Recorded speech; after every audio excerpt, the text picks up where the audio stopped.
day. I am Ann Musikowski, President of the League of Women Voters of Central Delaware County. And on behalf of our league, I want to thank you for joining us for our hot topic, election misinformation can sabotage democracy. What can we do about it? The mission of the League of Women Voters, a nonpartisan political organization, encourages informed and active participation in citizenship, elections, and democracy, and works to increase understanding of major public policy issues and to influence public policy through education and advocacy. One of the ways we help fulfill our mission to empower voters and defend democracy is to offer presentations to inform the public and voters on the importance of exercising their right to vote within our democracy. This presentation was coordinated by the members of the Civic Education Committee and is the first of a two-part series. Part 2 will be held on March 31st and is titled Navigating Challenges of a Civil Discourse, Strategies to Build Bridges. Today's program is a good example of informing our communities about vital issues that impact our mission. And now Kathy Youngman, our Vice President of Communication and Technology, will introduce our presenters to answer the question, election misinformation can sabotage democracy. What can we do about it? Kathy. Thank you, Ann. For those of us who follow public policy, elections, and the law, the Brennan Center for Justice at New York University Law School has been a touchstone of solid research and analysis. As an independent, nonpartisan organization, the Brennan Center works to build an America that is democratic, just, and free, just like our local league does too. According to the New York Times, Pennsylvania led the country in 2020 with the highest volume of misinformation about vote by mail across tallied social media posts and other sources. And that little bit of info really got my attention. And then I saw in January an article on the Brennan Center's website describing recommendations about how we could fight election misinformation. The 3 researchers and authors of that article have graciously agreed to join us today. I'm just going to share my screen for a moment here.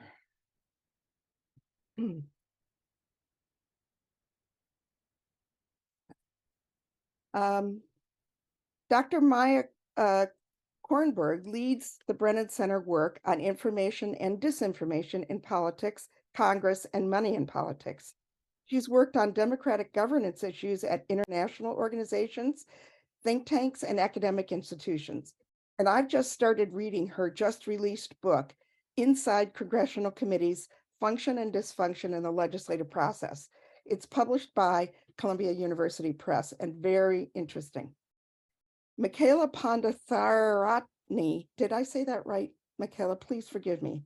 No worries, it's close enough. Okay, thank you.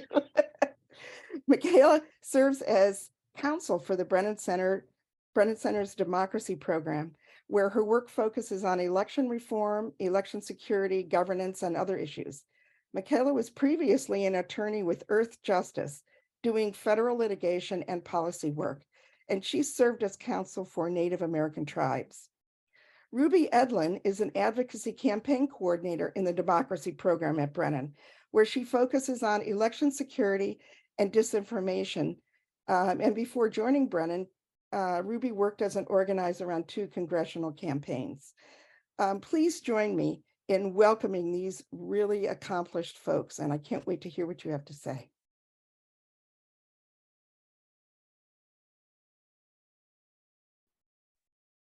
I've just shared screen. Can everyone see the presentation?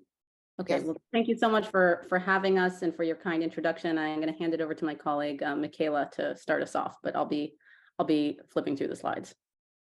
Great, thanks so much, Maya, and thanks for that introduction as well. So yeah, just to start off by giving us a basic kind of background about what it is that we're talking about today. Disinformation and misinformation, so intentionally false misinformation intentionally false information and false information can infect a broad range of topics. Some of these false and deceptive claims are related to school curricula. Some pertain to the pandemic and vaccines. At the Brennan Center, we do have a special focus on elections and voting. So our presentation is going to highlight election-related issues and examples of mis and disinformation affecting local officials and constituents and the broader impacts that this is having on democracy at large. Now, election misinformation includes false or misleading information about the voting process and election administration. People can spread misinformation about elections and voting to try to deceptively trick people out of voting or to sow cynicism and distrust in the electoral process.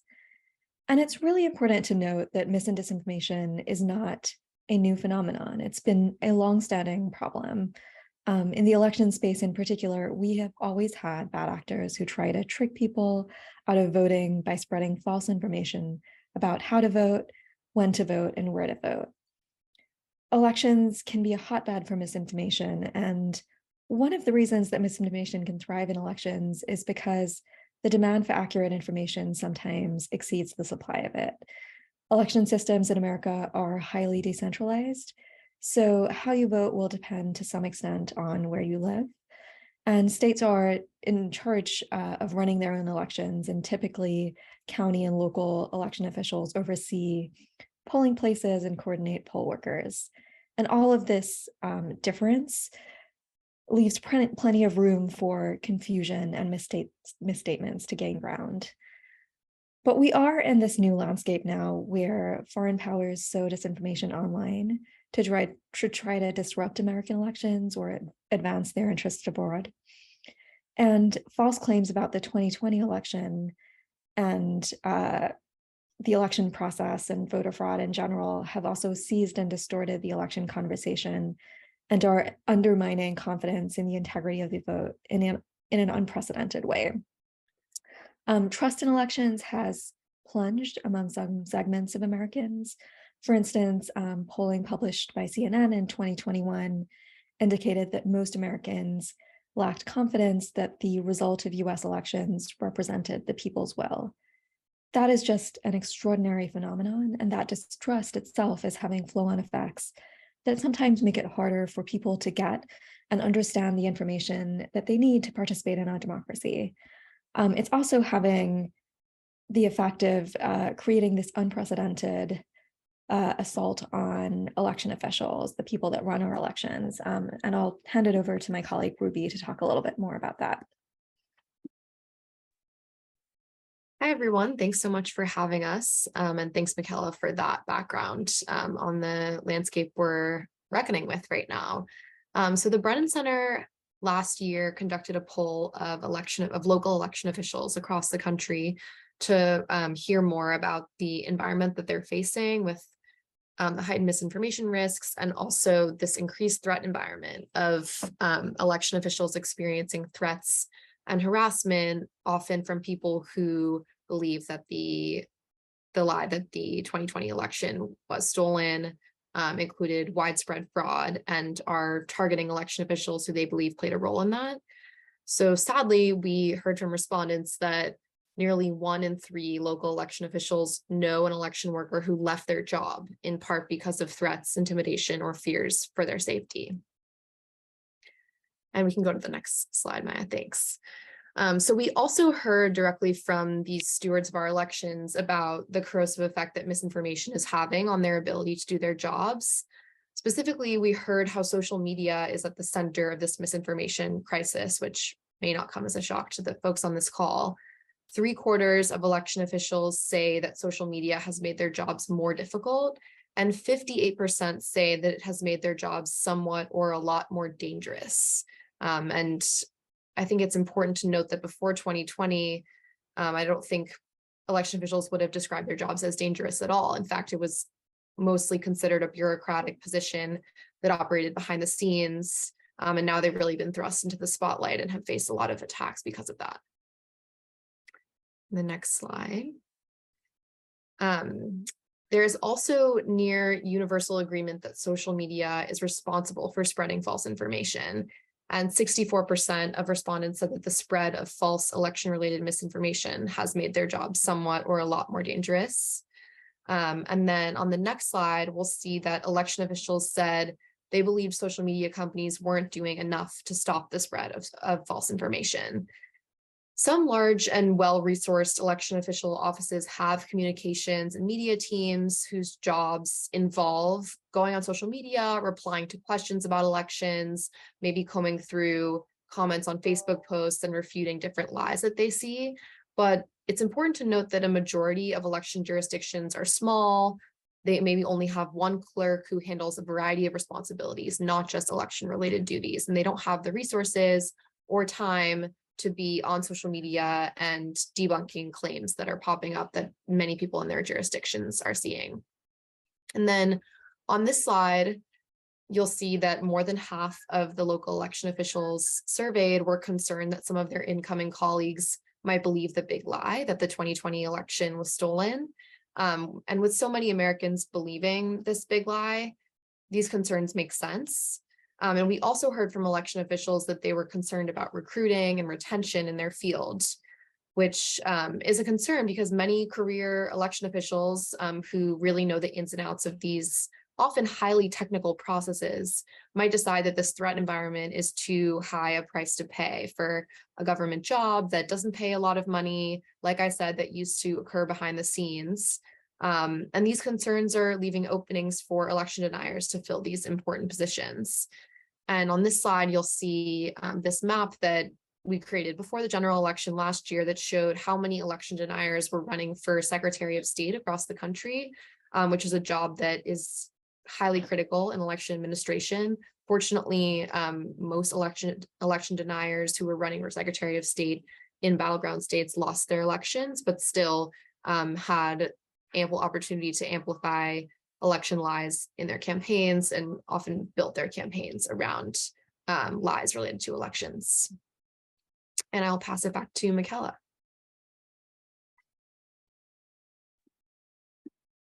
Thanks, Ruby. So as Ruby talked about, this exodus of election officials has really drained critical expertise from the field of elections, and the problems are very much compounding. So the draining of experience and expertise makes it more difficult for election offices to combat election misinformation, and that in turn is creating vacuums that could result in an influx of election deniers. One other aspect of this broader phenomenon and landscape is the unprecedented wave of restrictive voting laws that have passed since 2020. The Brennan Center as an organization has tracked laws that both restrict and expand access to the vote for over a decade. And we have found that since the beginning of 2021, at least 21 states passed 42 restrictive voting laws. Of those laws, 33 and 20 states had at least one provision in effect for the midterm elections in the weeks ahead of the election. Some of these laws impose harsher ID requirements for voting. Some make it substantially more difficult to vote by mail. Some dramatically reduce drop-box numbers or make it harder to register to vote. And some increase other kinds of challenges for voters who are voting in person on election day. One thing that has received relatively less attention is the direct connection between disinformation and this extraordinary wave of restricting voting laws across the nation. So to bring us back to the 2020 election, during and after the election, the Trump campaign filed a suite of lawsuits all over the country to challenge the election results.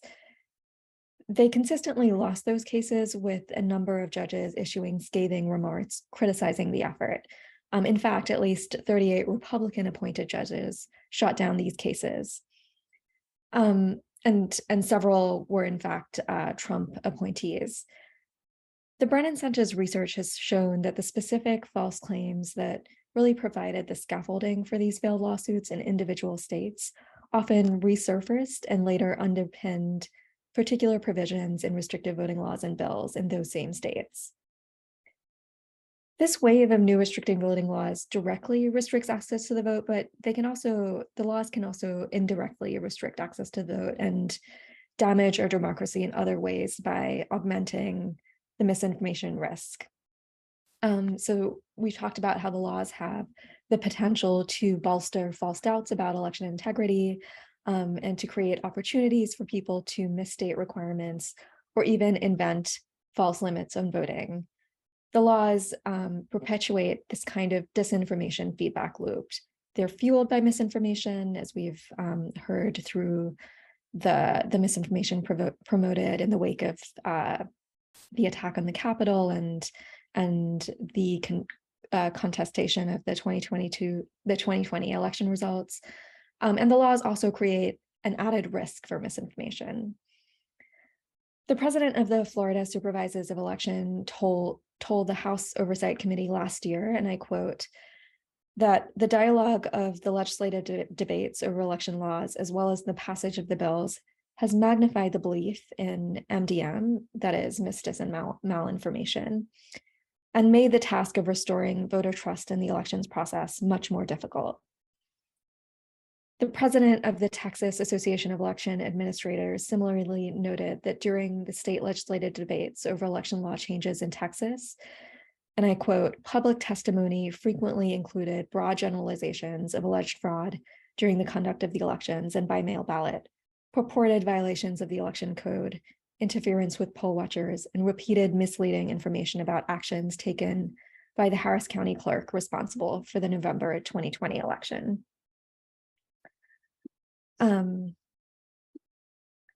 As in many cases, these new restricted voting laws target or disproportionately impact Latino and Black voters. Our research has found that newly registered voters are most likely to be Latino, and as a consequence, they are at special risk for misinformation stemming from information gaps.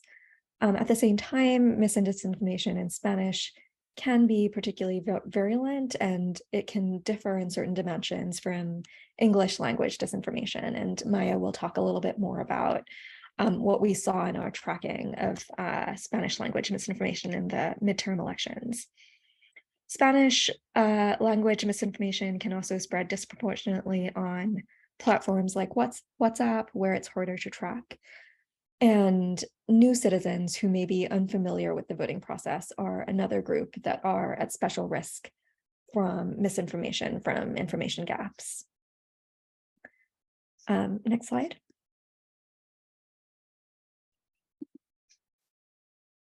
One example of how this all played out last year was in the 2022 Texas primary. Texas passed an unprecedented sweeping restrictive voting law in 2021. Among other things, Texas's new law cut back the ability of election officials to inform voters about changes to mail voting.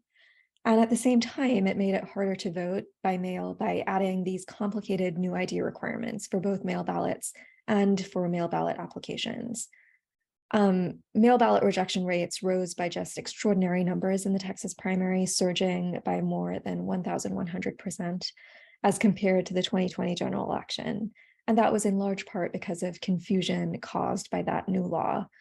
So this is all having real world impacts that in some cases are tangibly making it more difficult to vote for people on the ground. And I'll turn it over now to Maya to talk about some of our findings from our tracking in the midterms. Thanks, Michaela. So as Michaela mentioned, we did some of our own research that I'll tell you about a little now. And this research informed some of the lessons and policy recommendations that we then made about how we might strengthen ourselves and prepare for what is sure to be, unfortunately, an ongoing problem of in future elections. So we launched a platform in September called the Midterm Monitor. It's still available if you want to take a look at it on this URL, www.midtermmonitor.org. We did this in collaboration with our partners, the Alliance for Securing Democracy at the German Marshall Fund. And this was an interactive platform. It's a public platform that was meant to help us, as well as anyone who's interested, researchers, journalists, and others, understand the online conversation about the 2022 election. And so what this platform does is to track every candidate running for federal office, as well as governors and secretaries of state, and then also track major national media outlets and then local media outlets in 10 battleground states in both English and Spanish, in states that have large Spanish-speaking communities. And we tracked their conversations about the election across multiple social media platforms. So YouTube, Twitter, Facebook, Instagram, Telegram, and Rumble. And we did this between September and December 2022. So really to get a sense of the conversation and how it shifted. And again, all of that data was public. We used it for our own research, which I'll tell you about right now. But if anyone else wants to use it for their own research, we're also very excited about this as a resource that others can use as well moving forward. So I won't get into the nitty-gritty of what we did in our research. I'll just give an overview of the different kinds of things that we did. We hand-coded, a team of analysts hand-coded thousands of posts looking for use of racist tropes, promotion of false narratives about the election, posted incited violence. We did what's called topic modeling. This is a machine learning method. And it allows you to see, to use language as data and to see the major topics that are popping up. And we also did network analysis. This is another type of machine learning. It allows you to see how networks are connected to each other. And I'll show you some of the data from that. And then we also did automated text analysis. So we just looked for the incidence of certain words. And if you have, a huge body of text data, then looking at recurring words can help you also get a sense of major themes in the data and put together a story of what was going on about, in terms of the election administration conversation online in 2022. So I'll talk about three things. Of course, there was a lot more that we found with the data, and we published a number of different resources. If that's of interest to folks, happy to follow up with that. But for today, I'll just talk about three things. First, what this data tells us about the chronology of election denialism over the course of September to December, that key time in the election cycle. And what this tells us about the infrastructure of election denial. And then lastly, what we can glean from this in terms of recommendations can help to protect against misinformation. So the chronology of election denial. So as I mentioned, between September and then end of November, a team of analysts hand-coded 3,000 social media posts by Secretary of State candidates for 37 false narratives about the election. We chose Secretary of State candidates for this specific part of the research because, of course, as we all know, those are key people in the election administration conversation, as well as the election denial conversation that was happening in the context of the last election. And the 37 false narratives about the election that we were looking for are based on false narratives that we saw in the 2020 election, as well as additional research and consultation with experts and folks on the ground who knew what was going on. And what you see in this graph is that there is a rise in the promotion of false narratives. I'm just showing you two platforms now, but as I mentioned, we looked at different platforms. I'm showing Facebook and Twitter because here we saw the largest volume of posts by Secretary of State candidates. Especially Twitter was really where a lot of the conversation by Secretary of State candidates was happening online. And what you see is an overall rise over the course of the election cycle. But I think it's important to caveat that. So what we saw in the last slide was that there's an overall rise in the number of posts posted by Secretary of State candidates that are promoting false narratives about the election. But we also saw that an increasing amount of this false content came from a few vocal election deniers. So again, the while there's an overall rise in just the magnitude of posts that are promoting false narratives, this does not mean that all the Secretary of State candidates are promoting false narratives. Actually, it's an increasing proportion of a few vocal election deniers who are doing this. So key election deniers we saw, such as Mark Fincham, Christina Caramo, or Carrie Lake, were just I don't know what other word to use besides prolific in terms of just the amount of content that they were creating, promoting these false claims. And indeed, they made up an increasing proportion of the overall posts that were false, that were promoting false narratives as we went forward. And critically, I'll point out on this slide that they made up a much larger percentage after the election. So after the election, where the mainstream might have seen that election denialism was a losing strategy, what we see is that, that there are a few key vocal election deniers that might be doubling down in terms of spreading these false narratives. And then this is also important to look at in the context of the overall conversation. So what I just showed you now is some of our hand coding of Secretary of State candidates. And this slide shows some of our topic modeling data of just the overall conversation among Secretary of State candidates and governor candidates. And so the overall conversation of Secretary of State candidates and governor candidates across now 3 different platforms that we're showing here, we saw through topic modeling really shifted away from the topic of fraud after the election. You see that there's a really steady dip in November. And so piecing this all together, what I've showed you now, we think that the story to take away from this is really that election denialism emerged as a losing strategy. So the overall conversation about fraud and the promotion of false narratives might have shifted and declined after the election, but a few vocal election deniers were really doubling down after the election.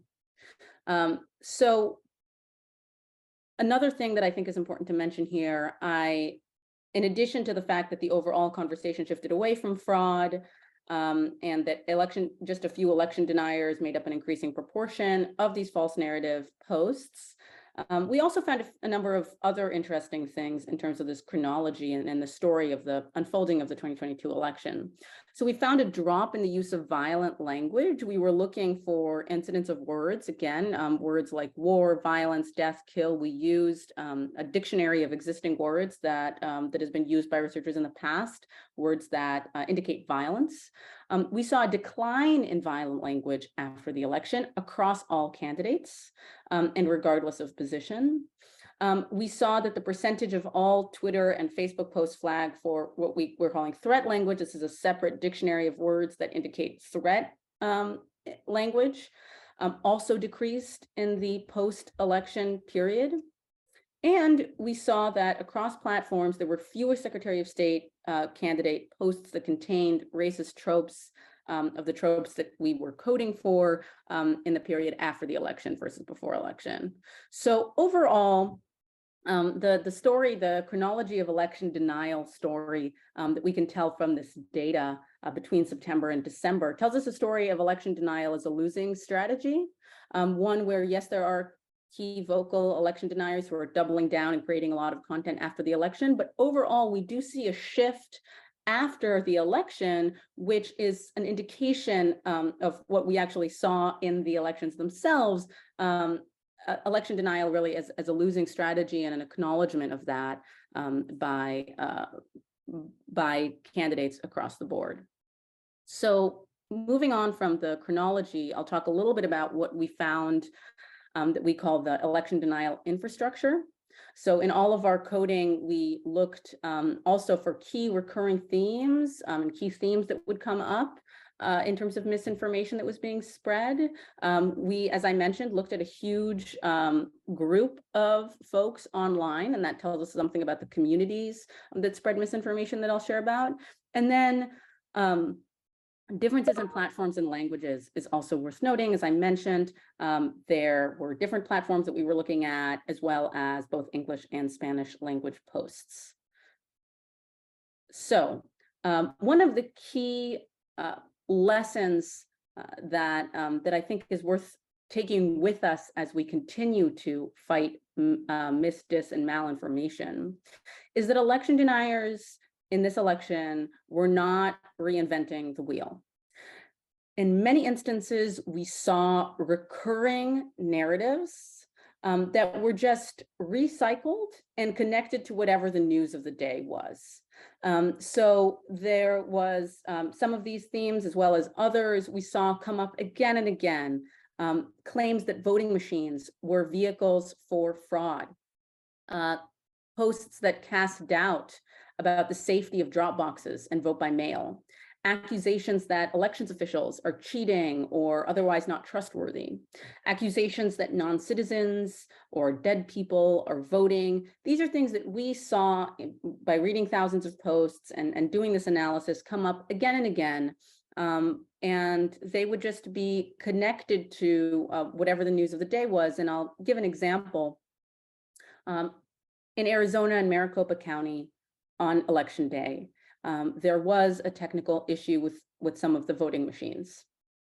And the arsenal of the election denier narratives were all ready to go for this. They latched onto this to create a false narrative that these voting machines were not to be trusted and that they were somehow a vehicle for fraud. Now, this was a recurring theme. This is not the first time that this came up, but that's just one example. And then that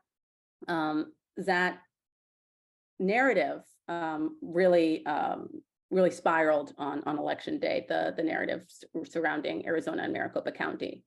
So as Michaela will present in a moment, we think that the fact that we have these recurring themes can really be instructive as we prepare for pre-bunking and debunking in the next election. The next thing I'll talk about in terms of the infrastructure is the community. So this is a pretty alarming graphic. So apologies for that. I'll explain what it is. As I mentioned, we did what we call network analysis. So we looked at how folks are connected to each other. By connections, I mean who is retweeting whom and who is following whom on Twitter. So this specifically looks at candidates that we have flagged as election denier candidates and how they're connected online. And what you see is these colors indicate nodes. So these are people that many people are connected to by retweeting or following. Folks like Doug Mastriano, Mark Fincham, or Myra Flores on this are key nodes, key disseminators of misinformation. And so we argue that this community, this network is another part of the infrastructure because this allows one nugget of misinformation to travel very fast on a platform like Twitter. So bringing it back to that example from Arizona, a post alleging that there was fraud involved with the voting machines in Maricopa County got over 4 million views in 24 hours. And it did that because this infrastructure was all set up for folks to retweet, to reshare, and spread this content even further. So these key disseminators of misinformation that are followed and retweeted by many others, these key influencers, if you will, are another key part of this infrastructure. And again, something that we think can be learned from moving forward. Lastly, I'll talk a little bit about the differences that we saw. So we looked at both Spanish language and English language media, as I mentioned, and we saw differences in terms of the content. And again, I'm not going to have time to list them all here, but I might note one in particular, which is that Spanish language media was more likely to talk about foreign election in their coverage of the US election than English language media outlets. And as things were transpiring in Brazil or in other countries, this is important to note because of course, misinformation and these allegations are not unique to the United States. There is a global trend to a certain extent. And so this difference in the way in which this story was being told and connected to other countries is one of the many differences in the kinds of themes and the way in which the discussion happened in different languages. There were also differences in candidates. So nearly twice as many Democratic candidates tweeted in Spanish compared to Republican candidates. And the candidates tweeting most in Spanish were not surprisingly candidates from states with large Spanish-speaking communities, Texas, California, Florida. Now, this might not be surprising, but I think it's important to note in the context of where conversations are happening in Spanish versus in English, because, of course, they're not happening always in the same places, with the same candidates and the same races. And so in trying to understand what is sure to be an ongoing conversation in Spanish ahead of the 2024 election, it's important to understand where these conversations are happening. And there were also differences in platforms. So as I mentioned, we manually read through a lot of the content on these platforms, and we also looked at it in an automated way.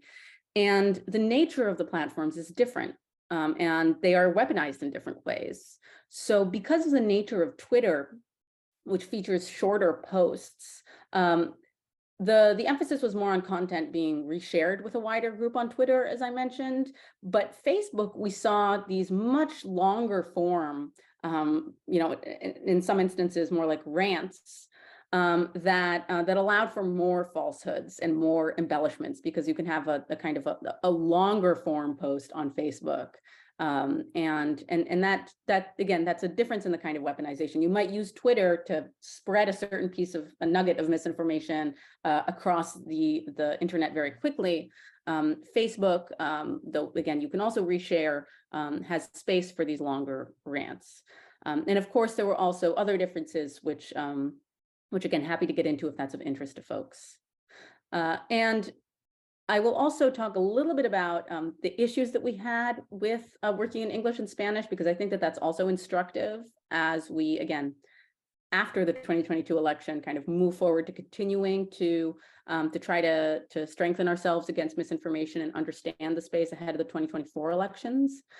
So I mentioned that there were differences in platforms, differences in candidates, but it's also important to note that there's different demographic groups using different social media platforms. So we know from previous research that older Americans tend to use Facebook at higher rates.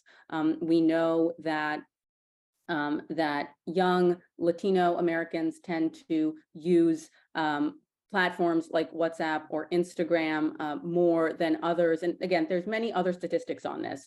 But moving forward, in terms of understanding what this means, the actual impact of the differences on platforms, it's important to understand that there's also different groups using these platforms, and therefore they can be targeted in different ways on these platforms. We know that there are issues with just working from translations, and I'll give one example. But I'm bringing this up because we were also trying to work in English and in Spanish. So we had dictionaries of words that might indicate that the post should be flagged for mis and disinformation. And we worked with experts in Spanish to try to translate that and figure out what it looked like. But in many instances, there are just not exact translations. And then beyond the fact that there's inexact translations, of course, the Spanish-speaking community in the United States is not monolithic, and there are many regional and other cultural differences in the way that the language is used. So to give one example, in the Rio Grande Valley in Texas, the term politiqueras refers to campaign workers, but this is a regionally specific term. And so when we're trying to do this analysis and figure out, okay, how can we apply this dictionary of terms and look for these words across the board, well, that might not necessarily work. If there's a huge variety in the way in which Spanish language words are used in different contexts. And so this was one of the challenges that we had that I think is worth noting, again, as an indicator that these are very different conversations, and that there needs to be more attention paid to understanding the Spanish language conversation about election administration online, and where that is happening and how that differs by region and cultural community and other things ahead of the 2024 election. And finally, we'll talk about some solutions. So I'll start with one, and then I'll hand it back to my colleagues. As I mentioned at the outset, we did this research really with an eye to providing content that can be helpful, that can really culminate in some recommendations that can be helpful to folks who are involved in this ahead of the 2024 election. And I'll start with one. So as Kathy mentioned, I have a new book out on congressional committees, which is a different area of my research. And it looks at how the contemporary legislative process works in Congress. So what's working, what isn't working, and what we can do better. And I use congressional committees really as the legislative concourse leading up to bill passage and a way to unpack what's going on. And so putting together my misinformation research hat and my Congress research hat, I think that there's one kind of glaring federal issue at play here when it comes to tech companies. It might surprise you to know that there is no committee in Congress with sole jurisdiction over tech policy. Now, that's because the last time that the committee process was, the committee jurisdictions were reorganized was in the 1970s, before the internet existed. So for the last 50 years, we have not reorganized the jurisdictions of standing committees, which are really the permanent committees of Congress. And that's why when you had, for example, the famous hearings with Mark Zuckerberg, you had half the Senate there. You would have the Senate there because there wasn't one committee that was handling it. And as I'm sure we all know from working across different organizations, when everyone is in charge of something, no one is actually in charge of something. And so that's one of the reasons I argue why so many tech issues fall between the cracks. And if Congress were to create a dedicated committee to focus on tech issues, then this would help not only in apportioning responsibility for dealing with this issue, which again, right now, no one group of Congress people necessarily has, but also because committees will then give members the resources that they need to dig into this issue. Committees have expert staff that can help members to understand things. And as we've seen from some of the questioning and the hearings, members don't always understand the issue enough to be understanding how to regulate it. And they also have resources that they can use to travel, to hold hearings, to really understand this topic. And so as we grapple with misinformation on social media, and as Ruby was mentioning, the fear that tech companies are not doing enough to handle this, then when we think about the federal regulation perspective, it's really important for Congress to have the resources and the expert staff and the issue ownership in order to really deal with regulating this extremely complex topic, and one that is no doubt going to continue to be intertwined with the spread of mis and disinformation about elections and other things moving forward. So I'm going to hand it back to Michaela to talk a little bit about some of the other solutions that we propose. Great, thanks so much, Maya. So zooming down from the federal to the state and local level, we were able to use Maya and her team's findings on how misinformation spread in the midterm elections to put out data-driven recommendations about how election officials, social media companies, and civic groups can address and combat mis and disinformation. And we have several recommendations based on this research. The first is that because of these recurring core misinformation themes around election denialism, so false claims around mail ballots, voting machines, vote counting, and so on, officials and organizations have an opportunity to more effectively and efficiently pre-bunk around common recurring misinformation tropes. So social media platforms can be proactive in pinning or hosting information boxes that promote accurate information from authoritative sources, and that certainly includes election offices, to explain existing election security safeguards, the reliability of voting and vote counting machines, the trustworthiness of the mail ballot process, and the timeline for counting votes and certifying elections. Journalists can report more additional well-contextualized stories on voting machines, mail ballots, and election results early in the election cycle. And civic groups can facilitate digital literacy trainings that really prepare voters to recognize these common conspiracy themes. And despite coming under attack in recent years, as Ruby has talked about, election officials are still highly trusted across the political spectrum. So they really are critical messengers on these issues. In past election cycles, we've seen some election offices give the public early information that preempted core misinformation themes, and they offer something of a roadmap for other officials who are grappling with this problem of election misinformation. For example, ahead of the election, a Michigan county clerk posted a video to Twitter to explain the vote counting process to the public. She acknowledged that some voters had expressed concern about vote tabulating machines, but reassured her constituents that the vote counting process was safe and secure, and explained security measures in place to protect the integrity of the vote. The Ohio Secretary of State's office published a video titled Sac La Rose, the Life of an Absentee Ballot, to explain the process of printing, mailing, and counting absentee ballots, and really showing the public professional election workers at work. And one sort of useful insight from the tracking from the Midterm Monitor is that these false narratives are recurring across different jurisdictions. And so even if there are sort of differences in the specific triggers for a misinformation narrative really taking root, jurisdictions have the opportunity to share information and learn from each other in terms of how to counter the core narratives that these are building on. Social media platforms can also push back against networks that peddle election misinformation. Maya talked about the importance of networks in spreading misinformation and having that kind of infrastructure in place. And so similarly, social media platforms can use network analysis to track trends and early indicators of harm and amplify content from state and local election officials. When an isolated election issue occurs that threatens to spur widespread misinformation, social media platforms should slow down related shares until misinformation can be checked for accuracy.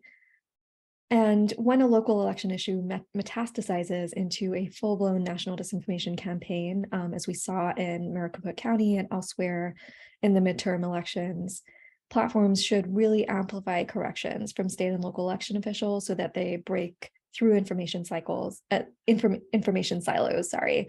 And that's critically important because sometimes state and local election officials don't have the follower account that allows them to spread their information, the accurate information as widely as they would like and as would be good for the public discourse. But platforms can really help in amplifying that accurate information. Maya also explained that there are some key differences in the way that false election narratives are spread on different social media platforms, and those differences should be accounted for in creating a nuanced and comprehensive strategy to address and mitigate misinformation on social media.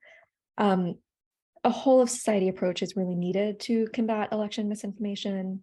Voter education campaigns are extremely important. Here again, election officials are particularly well poised to provide this education, and civic groups are critical in providing a bridge between officials, the news media, and communities. Last year, we published a report titled Information Gaps and Misinformation in the 2022 Elections, and I'll pass it on to Ruby to talk about some of the recommendations that we gave in that report. Thanks, Michaela. So I just will go a little bit more in depth to talk about election official examples of pre-bunking, debunking misinformation as they play a really critical role as highly trusted sources of information and having access to local groups where misinformation can spread. And as we've talked about in this presentation, elections are highly decentralized. And so it's important for both local election officials and local journalists to be filling these information voids with information about how elections are conducted, how voting processes and election administration might be changing, given the influx of laws that have been passed over the past couple of years. So Michaela mentioned a couple of these resources on the left here, but one example that we thought was really interesting was that there were local election officials in 2 Texas counties that let the public come into their offices to test the voting machines in a mock election.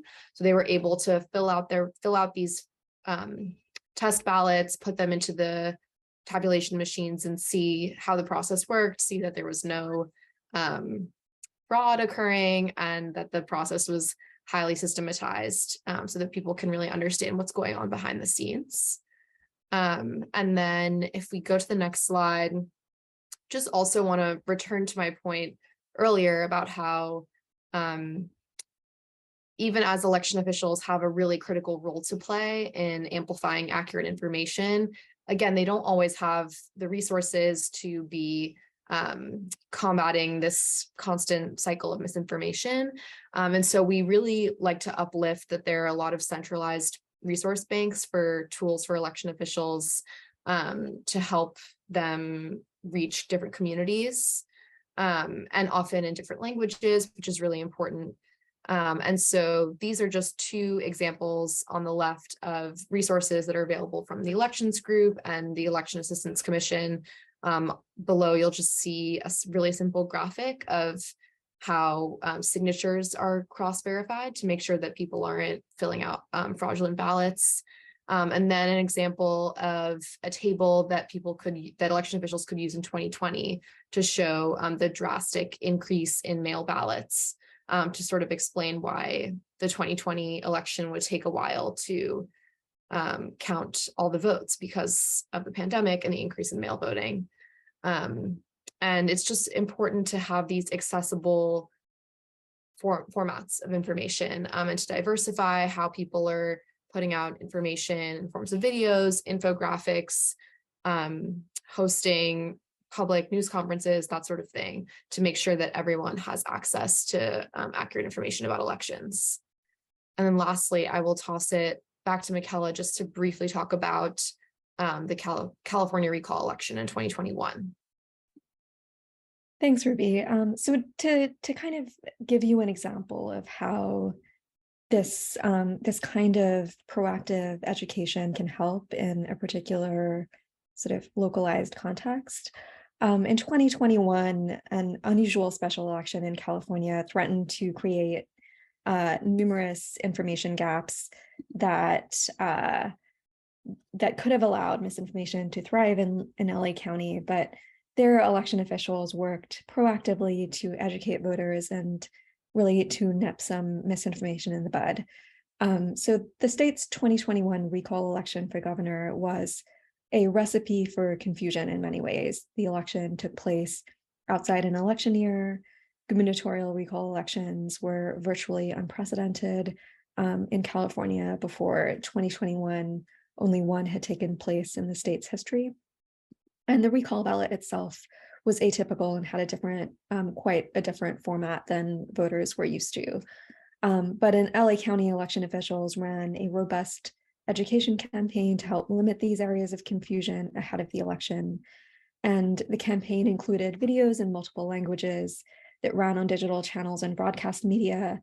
It included outreach to stakeholders, including those in linguistically diverse communities. Officials also connected with media outlets, set up an online tip line for different drop boxes, as well as telephone support, and they monitored social media to quickly detect and address misunderstandings. And officials said that these actions helped them to preempt and quickly address some election falsehoods as they arose. So hopefully we have given you something to chew on in terms of the research and recommendations that we've described, and maybe we can take some questions from the audience.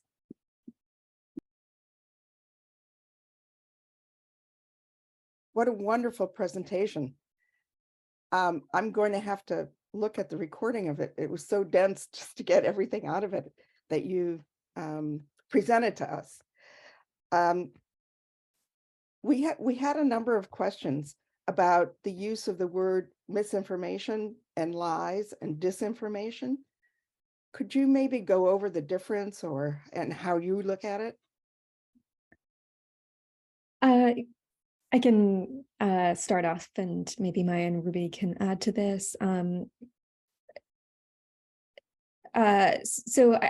We are kind of using a generally understood and accepted sort of definition or understanding of what misinformation is, which is false or misleading information that is spread regardless of the intent the spreader, and disinformation is a subset of misinformation, which is false or misleading information that is spread with the intent to deceive.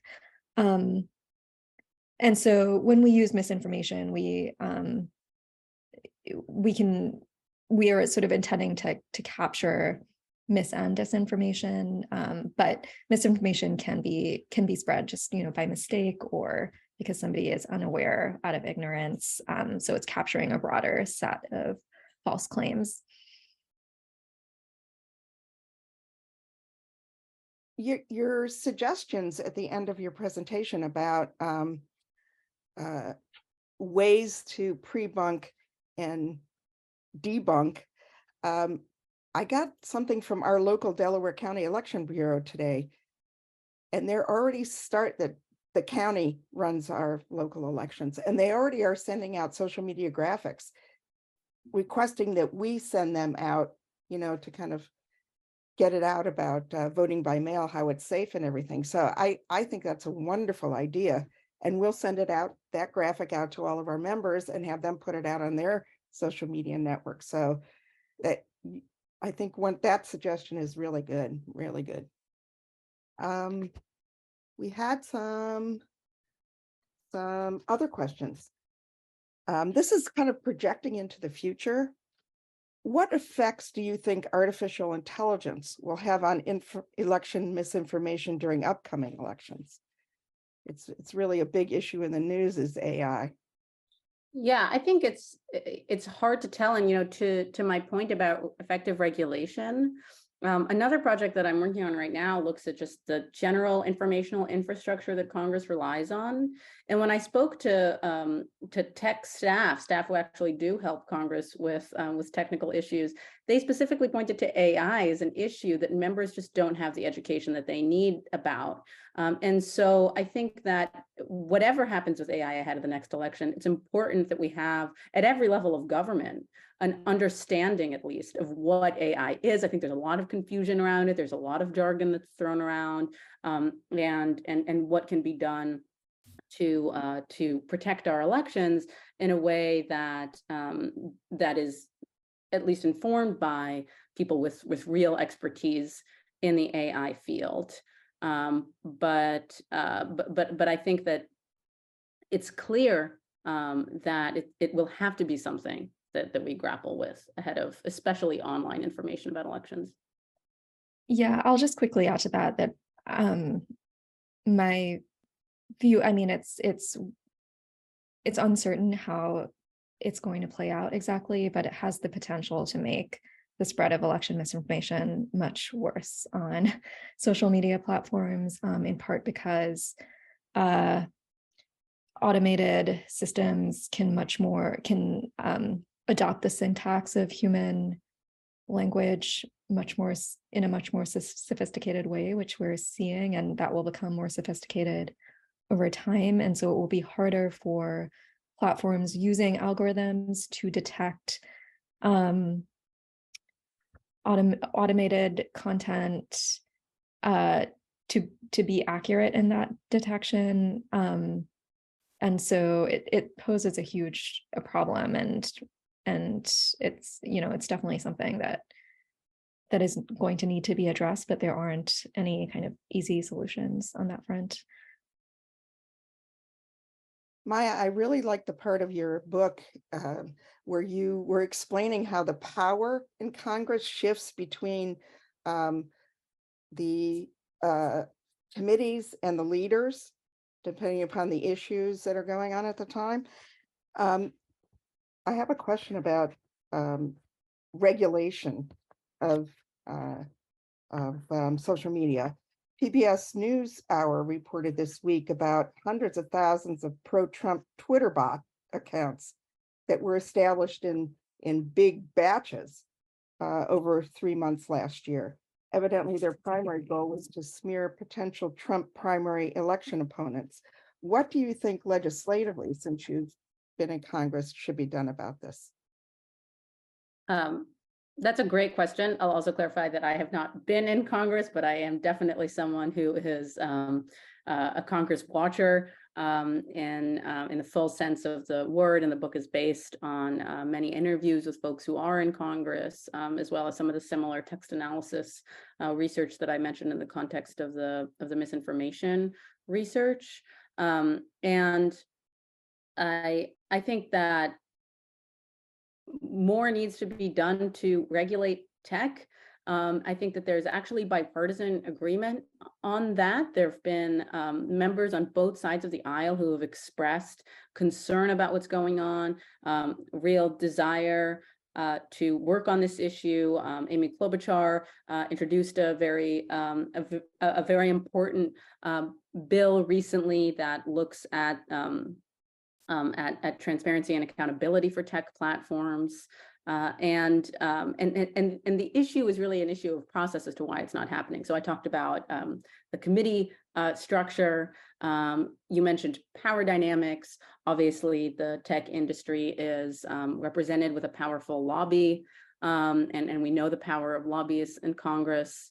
And as I mentioned, Congress faces a powerful tech lobby with insufficient information about tech, insufficient understanding of tech in order to regulate it, and a real lack of adequate organization in order to start handling the issue.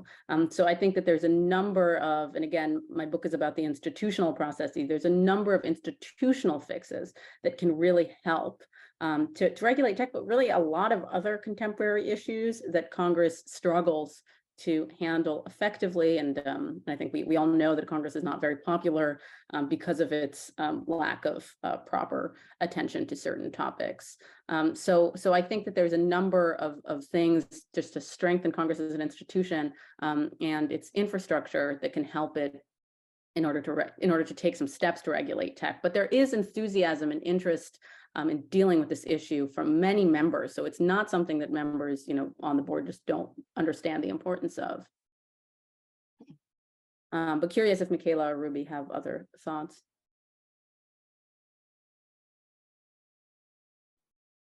There are some good questions in the chat. Based on the assumption that election denial is a losing strategy, what do you think are the next possible moves to accomplish the same goal?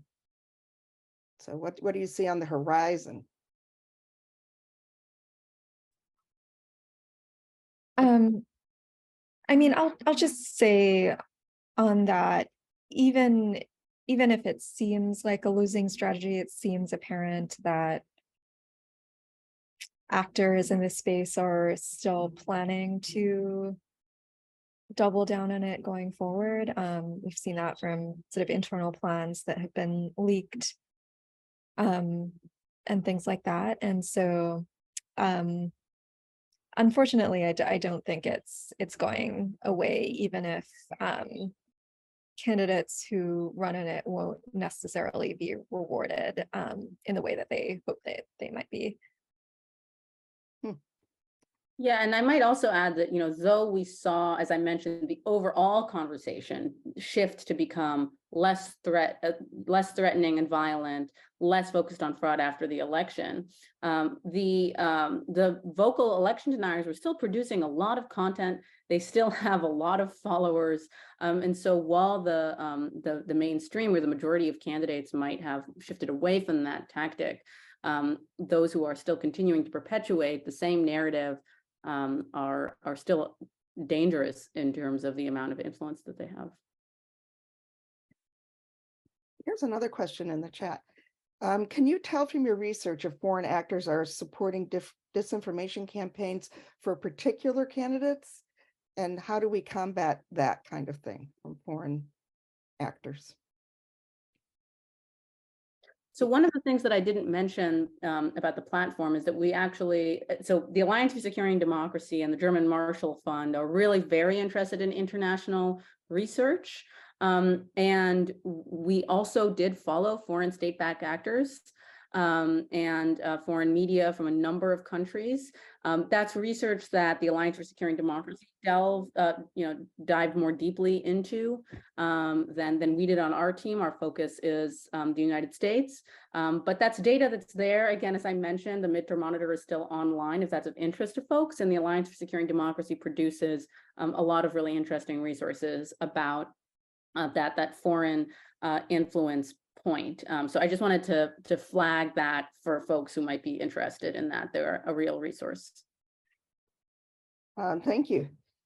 I also just wanted to briefly add to the previous question about election denial as a losing political strategy. I think we saw that it didn't pan out for a lot of statewide candidates and statewide races, but unfortunately, a high percentage of people in Congress, Republicans, are election deniers and are mostly incumbents who won their elections.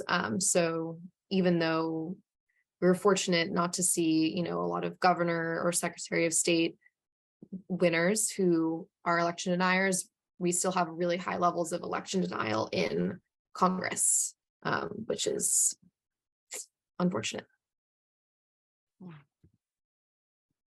Someone asked, we got a lot of good questions sent in ahead of time when people were registering. And someone asked, does your research analyze the relationship between age and being an election denier? We have not looked at that explicitly, but I do think that there is a connection to what I was mentioning about the demographics of social media use. So as I mentioned, different platforms might be weaponized in different ways, both because of the nature of the platform, but also different groups use different platforms. So I think it's important to understand that, again, as I mentioned, older Americans tend to be more active on platforms like Facebook than they are on platforms like Instagram when we look at what content is being shared. And there also has been a lot of research, again, not by us internally, but in general, about how age plays into susceptibility to mis and disinformation. And I can dig up some of that really interesting research if that's of interest to folks. Send me a link, that would be great, and we'll send that link out after the program when we send out the link to the recording of the resources. One question in the chat has to do with the League of Women Voters. We operate, I'm sure you know, at a local level in our communities, and at a state level, and at a national level. There are like 3 different levels of league activity. How can we address at those 3 different levels? Maya, you've talked a little bit about Congress already, but what can we do at the state level, which is the question that was put in the chat? Because Pennsylvania elections are regulated locally. So have you done any research or come across any ideas at the state level? I mean, one thing we talk about is the role of civic groups in sort of providing a bridge between election officials, the media, and communities. And so, to the extent that you do have relationships with both state and local election officials, providing them the information that they need about what areas of election processes are proving confusing to voters, or voters want to know more about, or seem to be sort of driving mistrust, even just anecdotally, in the process. I think that can be really helpful in providing channels to relay information back to voters outside of the official platforms that election officials use. So I think providing that bridge, that connection to local news outlets as well, is incredibly helpful. And then the other thing that we talk about is providing digital literacy trainings, and those could, potentially focus on, well, common conspiracies, but maybe, information gaps that are particular to your locality or your state, kind of hosting those kind of trainings for constituents can be helpful as well, where they're well done. Our state league is now running a series of webinars called Ballot Box Basics. So it's training at all different levels of election information over, I think, the next 6 weeks or so. So that's kind of what you were talking about too. An interesting question came in during the registration about debunking and pre-bunking takes a lot of people and a lot of time. Have you guys given any, or Brennan, given any thought as to how many of us will be needed, how we will work, and how they'll get paid, or anything? Is there a job opportunity for our kids in this?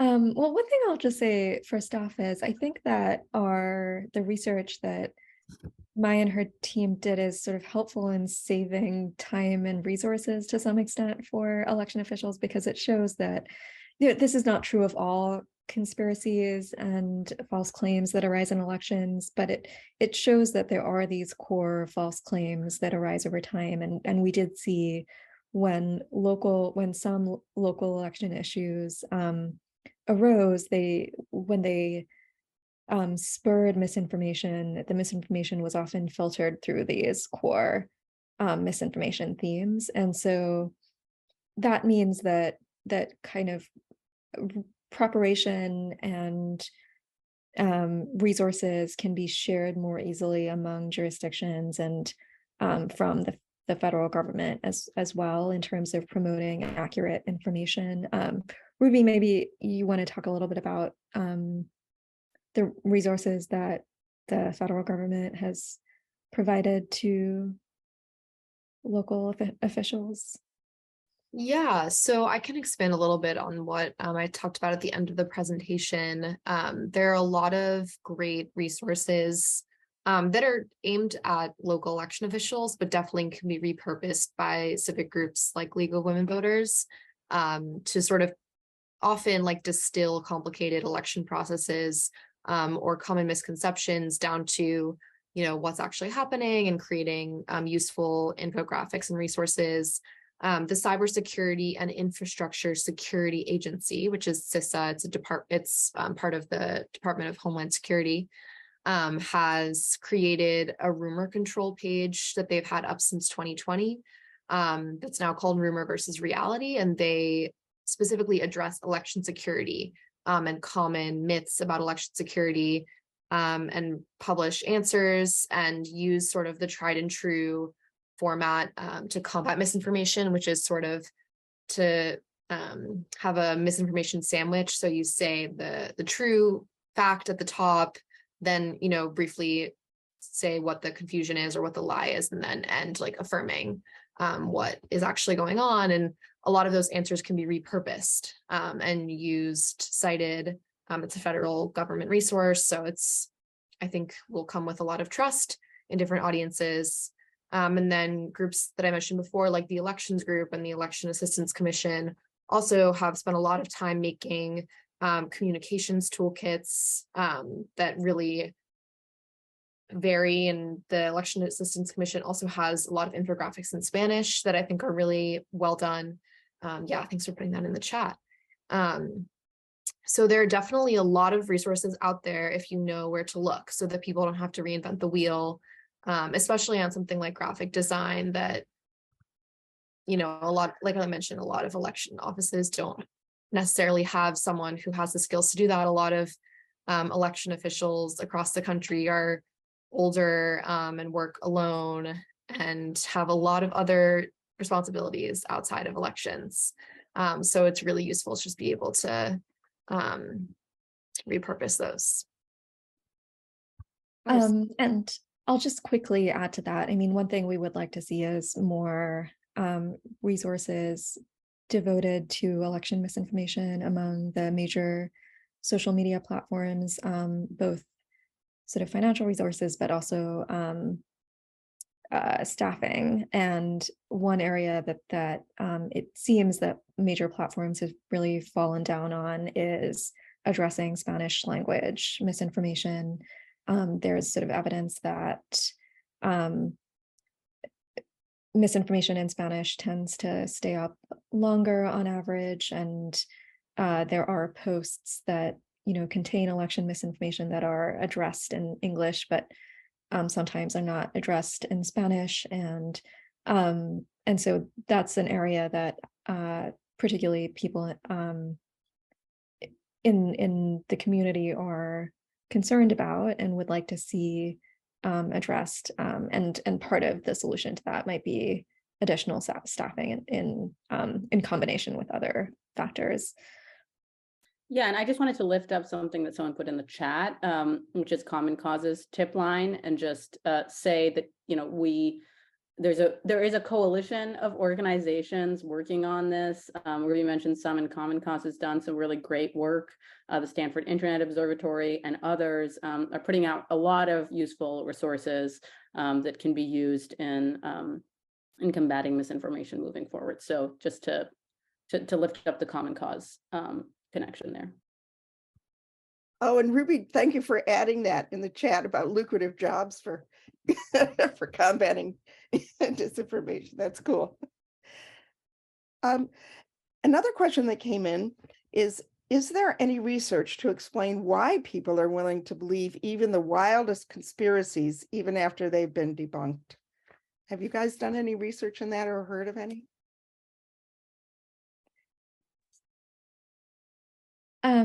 I mean, I'll briefly say something to this. Maybe Maya, you can add on.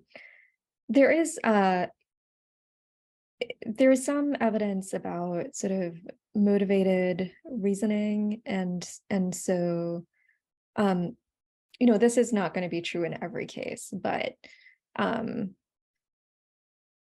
when people want to believe something, it's easier to reason your way towards the conclusion that it would be psychologically rewarding for you to believe.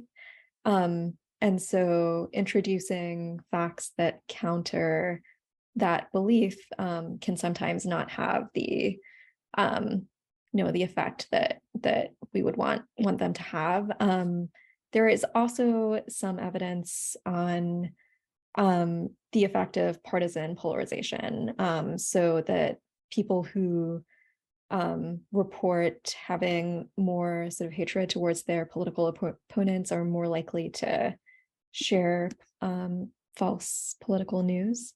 And so those are two factors I think that are salient, even if they're not fully explanatory. Yeah, and I'll just add to that we've been talking a lot about demographics, and I think demographics matter here too. So the AAJC, the Asian Americans Advancing Justice group, has done some research on the way in which imagery of communism is weaponized and used to disseminate misinformation in Asian American communities in the United States, whose countries of origin may have had a long and traumatic history with communist regimes. Just one example of many ways in which people's identities and countries of origin are weaponized in a way to help the disseminators of misinformation kind of get at these I think different points. I'd also add that we've done some research, and Michaela, you might know more about this in terms of the elections officials' perspective, but we've done research to show that when you do share information with folks, there is openness and a real impact for elections officials and others to at least be open to having a conversation and potentially changing some of their minds. But I think what I'm referring to, Ruby, you might know a little bit more about, but sorry to put you on the spot. If that's not the case, I can dig up the resource after. Yeah, I think it would be, maybe we can touch base after. Okay, yeah, I can, I think I know what you're referring to, which is that the Brennan Center and the R Street Institute released findings from a national poll in October of last year that showed that when presented with information about existing election safeguards, voters' confidence in future elections increased across the board. And that was even true for Republican confidence. So Republicans' confidence increased by 21 percentage points after seeing this information. So of course, there are voters who are not going to be moved by this, but we do have some evidence to suggest that when you just present sort of information in a clear way about existing election security safeguards, it can move some voters. Well, I just want to really thank the three of you. I know Maya's coming up on her hard stop where she has to leave the meeting. And what amazing information the three of you have shared with us. And I thank you, and we will send out resources that you send to us with the recording link. And wonderful presentation. Thank you very much. Anne, do you want to wrap it up? Yes. I too would like to thank our presenters for sharing your expertise on this really important topic and its impact on our democracy. We also want to thank those who registered for this presentation. We will send to you the link to the recording and additional shared resources. And if the presenters have any additional shared resources that we didn't capture into the chat, and you want to send them to Kathy, that would be wonderful. We will send them out. Once you get these resources, though, we would love it if you would then share what we send you, the recording, other resources, to your friends, family, colleagues who you think would be interested in this topic. Because one of the ways we can fight mis and disinformation is sharing the truth. We hope you will join us for part 2 of this series, which is Navigating Challenges of Civil Discourse and Strategies to Build Bridges, which again will be held on March 31 at noon via Zoom. We do have one more March program that our league is putting on. It's our Jeanette Ross Environment Program. It's environmental health priorities in Delaware County. And that's going to be on Thursday, March 23rd at 7:30 p.m. via Zoom. And all our events are put up on our website, and you can look at the details of those events and register if you're interested, or share it again with your friends, family, and colleagues. Our website address is LWV-CDC.org. Thank you. Thank you, ladies. Awesome job. Thank you so much for having us. thanks for having us. Thank you so much.